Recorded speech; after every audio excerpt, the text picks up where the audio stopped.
Shalom anak-anak, selamat pagi. Kita berjumpa kembali dalam pembelajaran daring kita.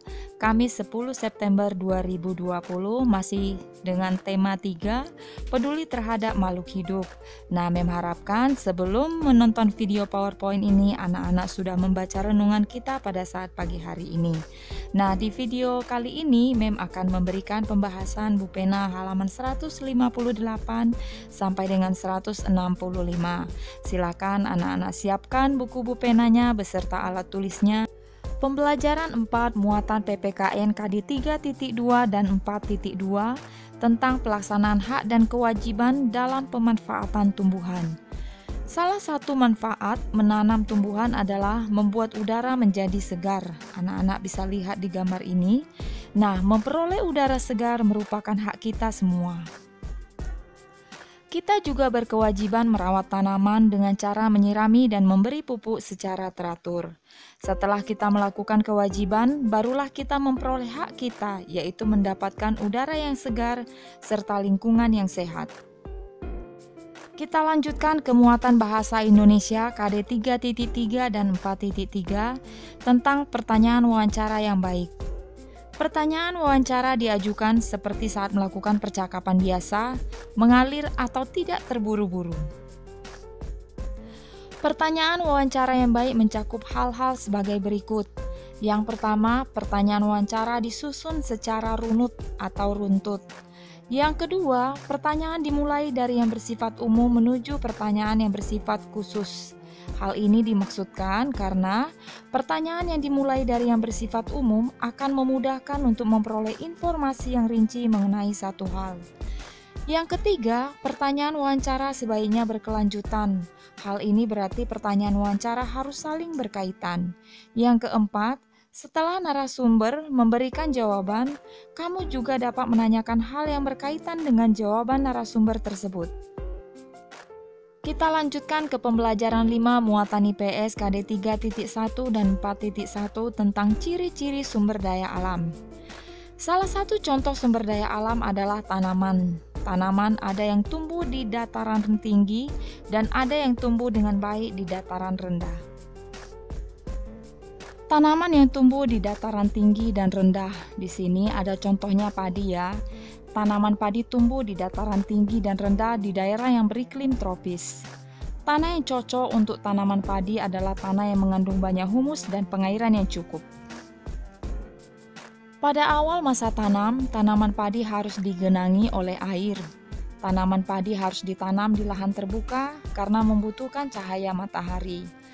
Padi juga dapat ditanam di tanah yang miring atau lereng. Sawah bertingkat yang terdapat di lereng disebut dengan sengkedan.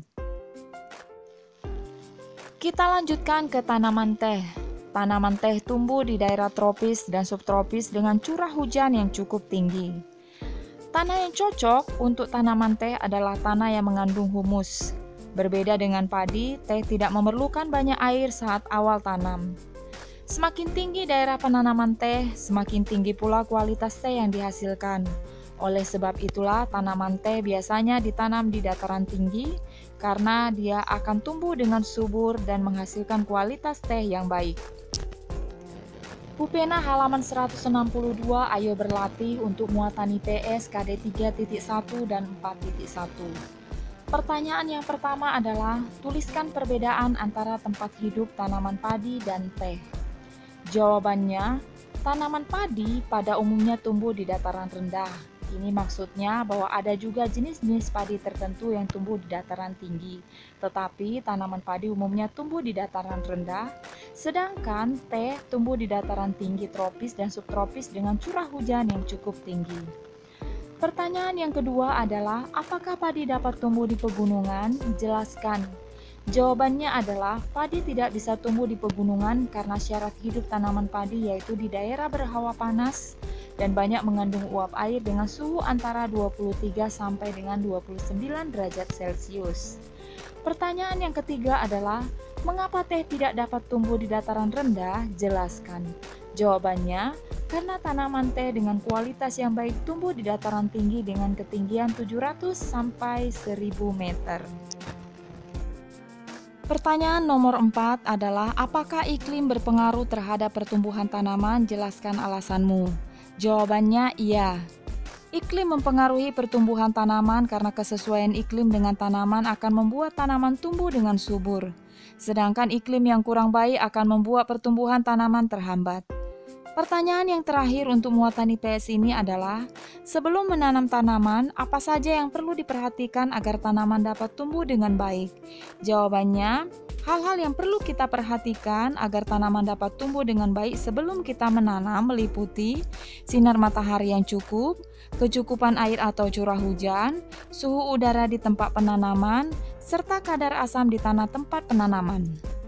Masih di pembelajaran 5, kita ke muatan SBDP KD 3.4 dan 4.4 tentang apresiasi terhadap hasil karya seni kolase.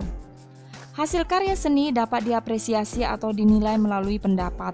Dalam memberikan apresiasi terhadap karya seni, kamu harus memberikan pendapatmu sesuai dengan karya yang telah dibuat. Contoh apresiasi hasil karya kolase. Coba anak-anak lihat di sini ada contoh hasil karya kolasenya. Karya kolase ini bagus dan indah. Menurut saya kolase ini akan lebih baik ditambahkan dengan bunga-bunga kering. Pembelajaran 6 untuk muatan bahasa Indonesia KD 3.3 dan 4.3 tentang praktik wawancara sederhana. Wawancara bertujuan untuk memperoleh informasi tentang suatu hal yang belum kita ketahui. Ingat kembali materi tentang wawancara pada pembelajaran sebelumnya. Pembelajaran 6 muatan PPKN KD 3.2 dan 4.2 tentang hak dan kewajiban dalam kehidupan sehari-hari. Kita memiliki hak dan kewajiban terhadap lingkungan sekitar. Misalnya saat menanam dan merawat tumbuhan, kita memiliki kewajiban untuk merawatnya agar tidak layu dan mati. Setelah itu, kita memperoleh hak untuk menikmati buah yang dihasilkan oleh tumbuhan tersebut, serta menikmati udara yang segar dan sejuk. Baiklah anak-anak, sekian saja penjelasan PowerPoint pada saat pagi hari ini.